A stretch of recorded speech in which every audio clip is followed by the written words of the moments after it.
Okay, here I am back again. I got a bit of a drink and been up to the house and had a few words with Liam, who came down nicely, helped me sweep up and tidy up a bit more. So let's get on with this, making this template.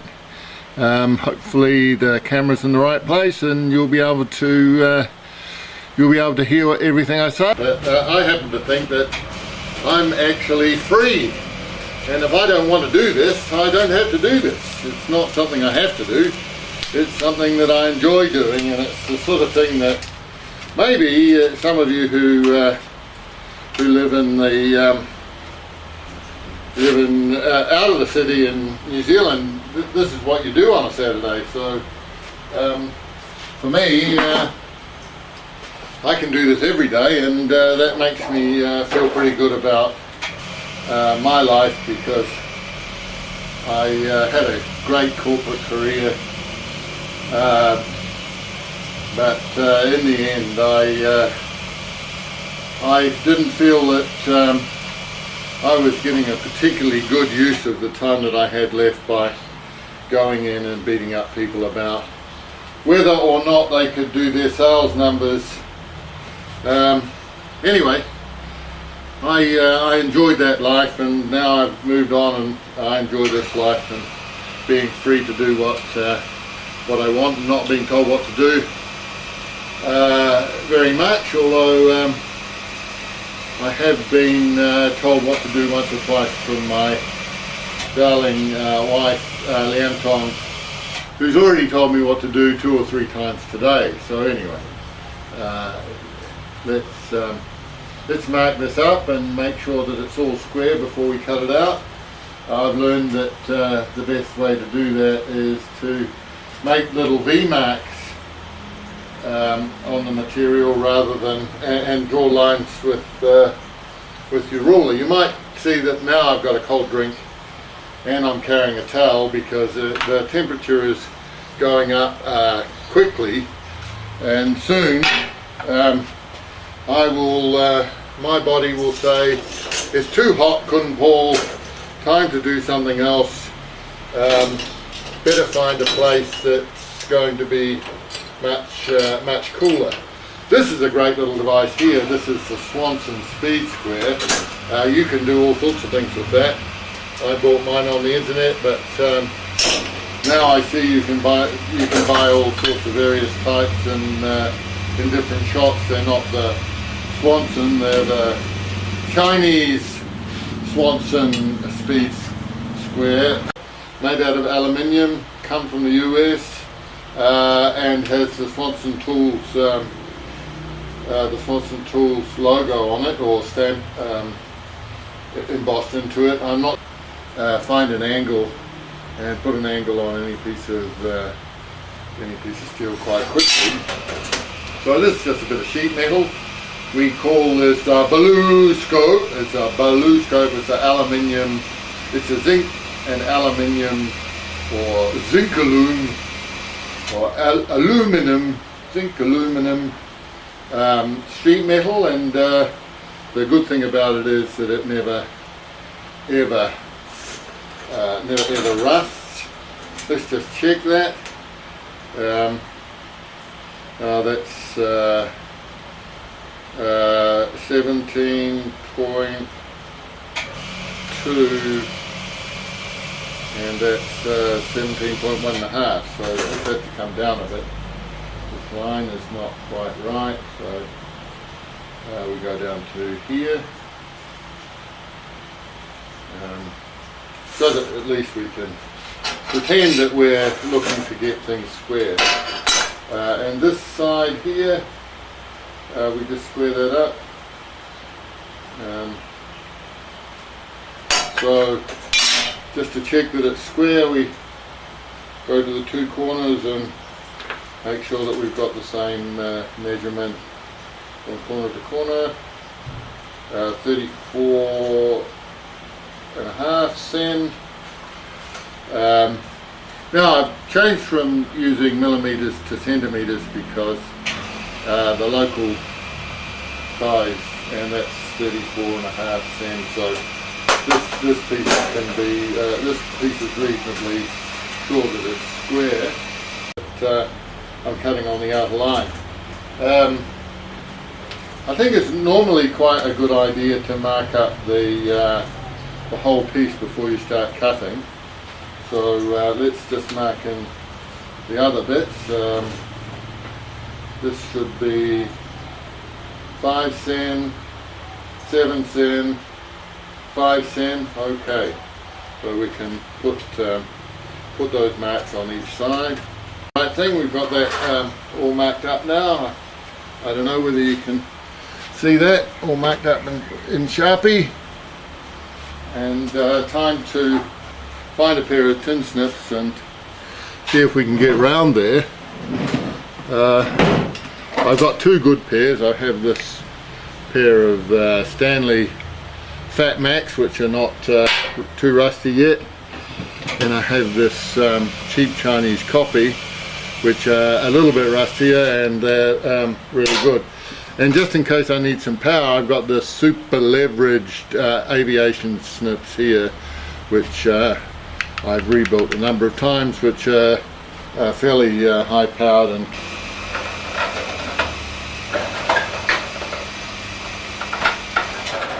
we can pick it up and cut the grooves.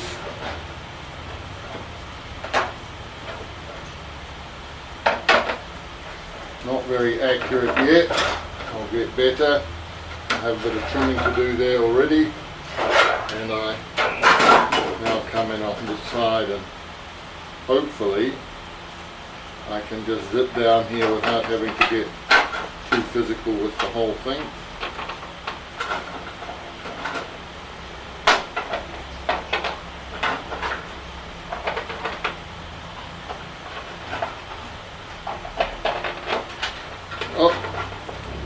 That. I can beat that out with a hammer in a minute.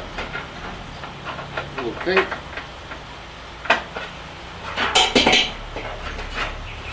There we go. It's pretty much right on. It's easier if you do cut to the line, but you can see I've it's a bit early in this cycle of cutting, so I haven't been able to find the line very well at the top here, and I'm going to have another go at getting that cut properly, so I'm going to have a go with the Fat Max. I'll just get through and cut this a bit more precisely. So as you can see, I've made a new line there, and I've cut that straight, and the new line remains, which is what we can use to measure everything from. I also have a bit of a problem along this line, and I'm going to see how I can fix that now.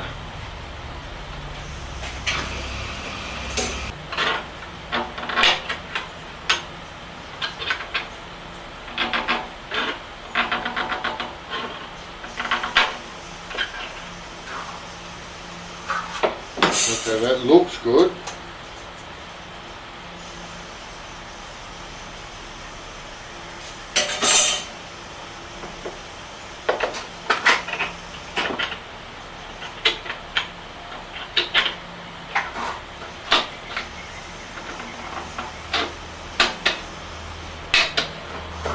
Okay, so I've got a little burr there, so I have to take that off with a file. Now, a story about this table. I needed to have a workbench, so I decided I'd like to have a workbench which was also a welding table. And I know that the best welding tables have little holes everywhere. And so I went down to the local plasma, CNC cut plasma place, and I said I'd like to have a table made, steel tabletop made in 1/2 inch mild steel plate, and I'd like to have little holes cut at 100, 10 cent, 100 millimeter centers. And I said, sorry sir, we can't cut little holes with this plasma cutter. So I decided that I'd have the thing cut with with these slots in it, and it's very good for clamping and fabricating, but the biggest problem of course is that when you don't want it to happen, things go down the slots. Anyway, the table's made, it's flat, and it weighs about 500 kilos, so we have to move it around on the casters, and if I'm ever going to move it, it's going to be a big issue. I'm not sure that you can just load these things into containers and send them home with your stuff, so it may be lost here in space. The bumpy bits, and just make sure that there's no sharp edges, and that's all sharp. So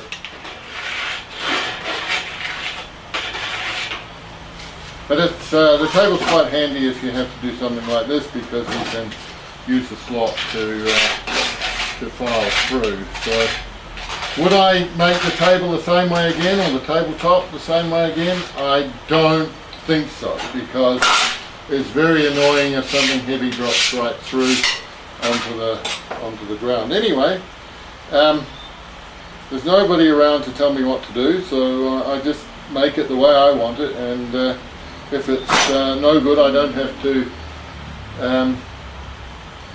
have to justify myself to anybody about you guys who are here spending some time with me today, which I'm very grateful for that you would be interested. If you're here, and if you're not, I guess that you're doing something important, like maybe working for the man, or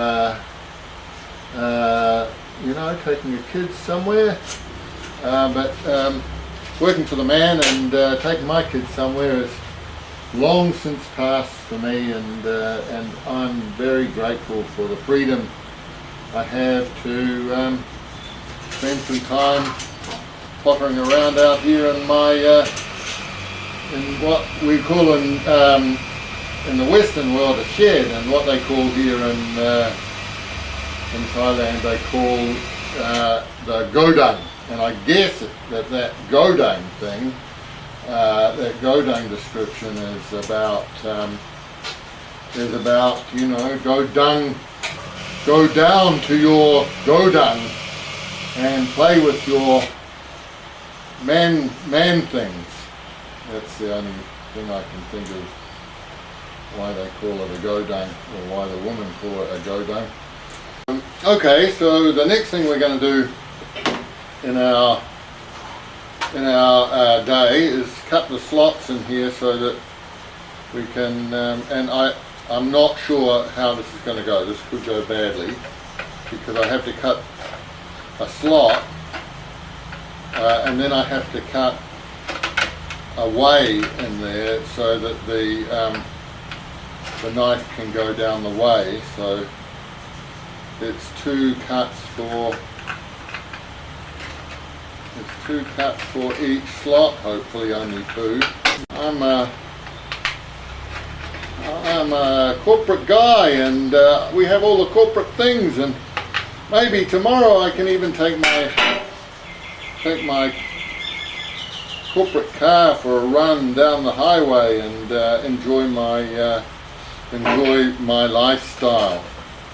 I can do this. I come out here, I can do this very minimal stuff every day, and I think I get as much satisfaction out of that as I ever did by driving my desk and making sure my sales numbers were done, and then going and motivating the team, and going out and eating an unhealthy lunch, and a few drinks at night, and feeling that first thing in the morning, because at the moment I'm not happy to drink too much. I like to have a jasmine tea with a splash of lemon, a splash of orange in it, which is and some ice, just to keep me cool and keep me going during the day and at night and any time, because I'm really don't I don't handle alcohol at all well these days. Or it may be that finally my head has cleared after all that time of thinking that problems could be solved at the bottom of your glass or the next glass,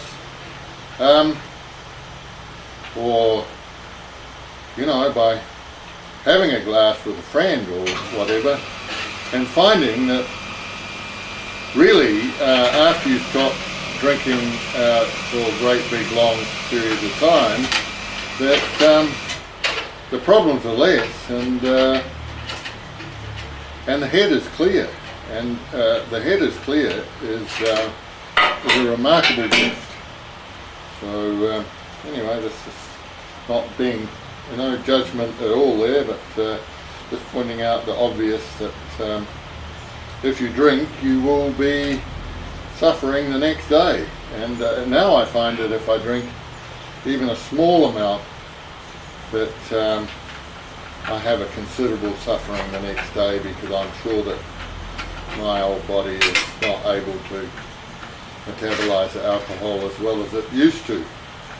Has made the job go particularly well, and the brain has gone into a bit of neutral, and now my cutting skills have improved somewhat. As you can see, I'm to the point of being able to cut that one straight down the line.